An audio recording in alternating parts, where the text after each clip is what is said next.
Orisa is one of the most controversial tanks in Overwatch 2 right now, probably the most controversial character in the game by far, because people just don't want her, because she is just not a very fun character to play against at all. So whenever she appears in the meta in any way, shape, or form, when she's, you know, even a viable pick, it's usually not a great time because people will just swap to her because she just, you know, very stable tank. But Orisa being very stable and, you know, able to hold her ground, be hard to kill, just makes the game not fun because it slows the pace of the game down considerably. I'd say another one of the tanks that makes the game not as fun to play is a very good Doomfist player. Doomfist played well just has so much lethality and mobility, it's kind of ridiculous. But at least with Doomfist, he keeps the game fast. Honestly, he's probably the fastest tank in the game. He's either going to get on top of you and kill you in under a second, or you're probably going to be able to get away from him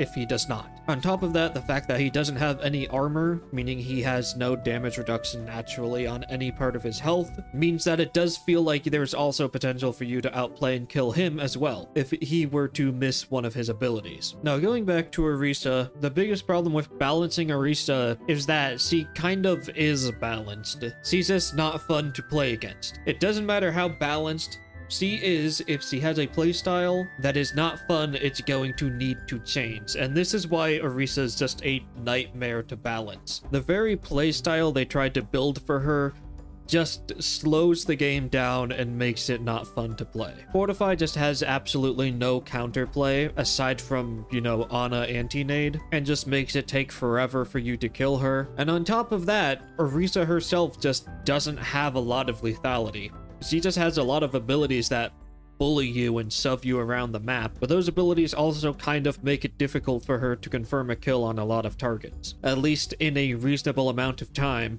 So you have a character that both feels impossible to kill, but instead of, you know, losing to her feeling like a quick, painless death like it would if you're fighting against a good Doomfist, it feels like you're just slowly being bled dry over the course of a few seconds instead of it being a quick engagement where either you're able to get out or they're able to kill you. In terms of win rate and power level though, Orisa is actually pretty weak right now. In terms of win rate, she is in the lower 3 to 4 heroes at every single rank, with the exception of Bronze being the one rank where she is in the top 5. So trying to fix Orisa is a bit of a challenge because it kind of requires completely changing up how her abilities work. She's probably the next character that I think just needs a complete rework, even though she just got one, because her rework just is not fun to play against. So we're going to go through some ideas on how to try and make Orisa fun to play against, and also try and make her more fun to play as. And I think for me personally, balancing Orisa and making her fun to play as will revolve around two things. One is reducing her overall bulk and ability to just live forever, and actually trying to add some counterplay to her ability to just be unkillable. And two is increasing her effectiveness at actually being able to kill targets, so that when she does try and kill someone, she's able to do it reasonably quickly with her abilities instead of having to shove them around for 10 seconds before they inevitably drop over dead.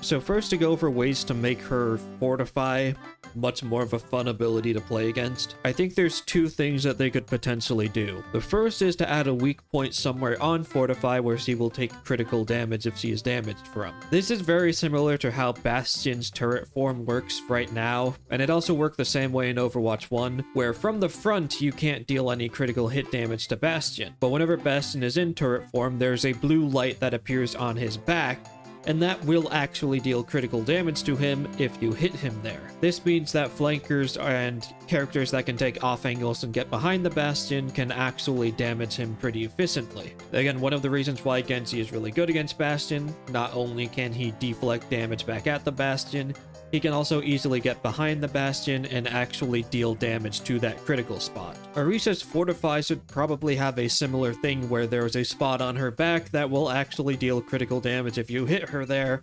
bypassing the additional defenses that Fortify provides. Because they did nerf it, but Fortify is still around a 50% reduction in damage taken, so multiplying your damage by 2 as when you get a critical hit will make you deal regular damage against her even while she is in fortify. This will kind of make her more engaging to play against and give her a weakness to flanking characters, because you'll actually be able to, you know, take angles behind the Orisa and try and flank and get behind her so that you can deal critical damage against her. Because right now, she just feels unkillable because there is basically no counterplay at all to fortify. It is just press a button to become borderline immortal. Especially if you have a support pocketing you, there's basically nothing that can be done to you while you're in fortify. Because not only does she get the damage reduction, more importantly, she gets immunity to critical hits while she is in fortify. And I think that's the biggest thing, because back when they updated armor so that it would only go up to 50% damage reduction when stacked with damage reduction from abilities, when using a fortify and having armor, Orisa would have 65% damage reduction. So already they've reduced the damage reduction down to 50% when she has both fortify and armor.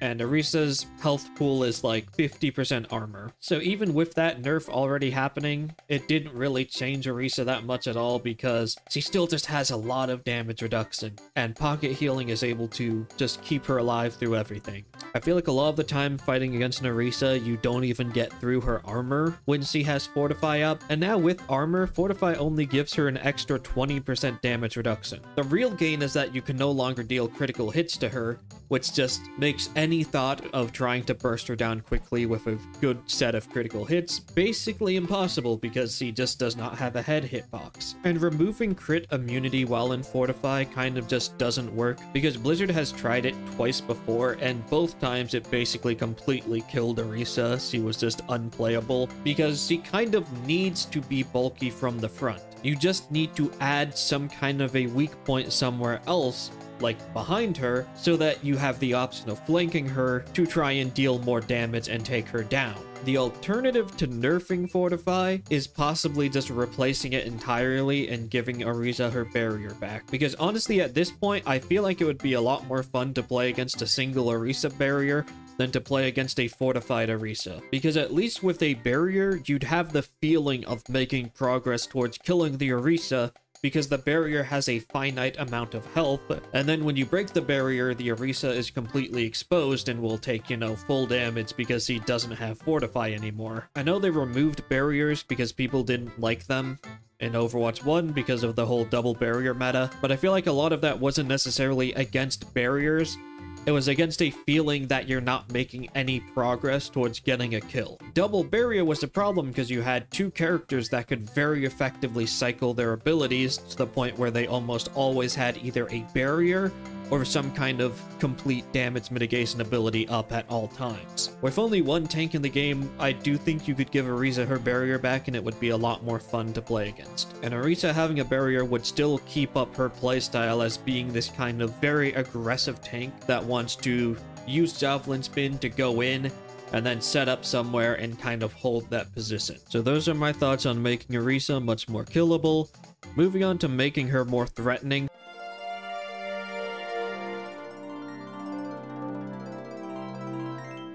Now, to make Orisa a lot more viable as a character, and again also to make her more fun to play against, we have to increase her time to kill. It is just more fun to have a rather quick death than to have a very long delayed death where it feels like you're being tortured for a seemingly infinite amount of time with no potential to ever get out or survive, and no potential to kill the character that is attacking you. So first, let's try and alter her abilities. The first being Energy Javelin. Incredibly obnoxious to play against because it's 60 damage and a stun, and it knocks you back, and if you hit a wall, it deals 40 extra damage and also stuns you again for longer. Sometimes it'll feel like almost a full second of not being able to play the game because you have the stun, and then you get knocked back, and then you'll get stunned again if there's a wall anywhere nearby. It's just not fun. Suggestion would be remove the second stun, remove the wall collision, just make it 120 damage, maybe even reduce the stun timer so it literally only interrupts whatever you're currently doing and knocks you backwards.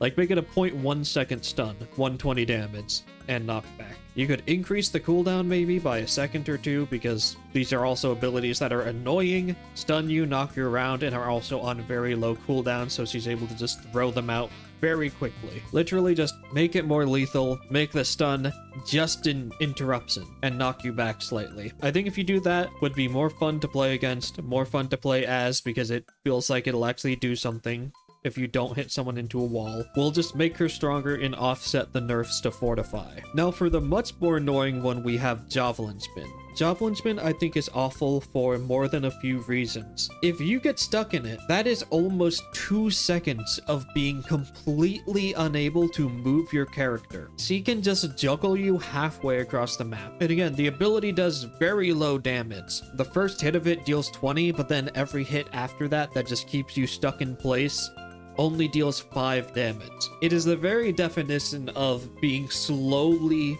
drained of all of your blood as you are helpless to do anything about it. Now, I think it's an important part of her identity as this character that wants to be aggressive and go in, but juggling someone in place is not very aggressive. I would much rather this be like Reinhardt's charge. You know how if you don't get pinned, you just get knocked back decently far. Like, that's it. It'll eat damage if you make contact with someone, it knocks them back. Just make it so it only hits each player character once, and that it'll deal just 50 damage and knock them back, so that she can just plow through a bunch of people and then set up her defenses there. That way the ability still does its job of absorbing damage for the Orisa whilst he goes in and helps her go in and try and attack people, but instead of just stun locking them forever, it just knocks them back and that's it. It's just a little boop. No longer getting put into a blender that takes away all of your movement. Then the last thing that might need to be changed would be Orisa's fusion driver, and I think they really just need to change how fall-off damage impacts it, because it's kind of really bad as any kind of poke weapon. Again, this was kind of why getting that buff to her range made Orisa such a threat, because her range falls off very quickly. It's only 10 meters from, you know, maximum damage to minimum damage. And Orisa's maximum damage is 130 damage per second, while her minimum is 39 damage per second. Past 30 meters, she does only 39 damage per second, basically nothing. Compare this to a tank that has much better poke and basically a very similar primary fire in general. We have Ramatra. Ramatra's primary in Omnic form deals 112.5 damage per second and has no fall off at all. It'll deal its 112.5 damage per second, regardless of how far away he is from the enemy team. It really feels like Ramatra's primary is just kind of a power creep on Orisa's. They both serve very similar functions in being poke spam weapons. It's just that Ramatra gets to keep his damage at almost every range, whereas Orisa gets 18 more damage, but has her damage output get absolutely nuked beyond 20 meters. So I think giving it more range, or at least a little bit more damage at its maximum range, could be a very good way to have it compete with Ramatra's primary, so that it'll deal a bit more damage at close range and a little bit less at long range, because right now Orisa gets very little improved damage over Ramatra at close range, and does basically absolutely nothing compared to Ramatra at long range. But this is kind of the last thing that they should balance, because it's easily the thing that they could tweak the most to give Orisa the right amount of value to have her be balanced. Especially if the other abilities are changed, it's very hard to say exactly how much of a buff fusion driver would need. Primaries are just a very malleable chains that are impactful, and you can go either way with them to balance the character to the way that you desire. Unless an ability is extremely problematic, most balance can be solved just through the primary that a character has. So yeah, those are my thoughts on current Orisa. Kind of just an absolute nightmare, because you have a character that can't really be balanced to be competitive, because if they are a viable pick, they are not fun to play against. People want Orisa to be bad because they don't want to play against her, because she's just not fun to play against. Overwatch is always fun when it's fastest, as I said, and Orisa just slows everything down to a crawl whenever she enters the playing field. So yeah, fixing Orisa would both require making it quicker to kill her, as well as allowing her to kill you much quicker, which would honestly require a rework of her entire kit. So yeah, tell me if you think that I'm insane for this take, and until next time, see ya.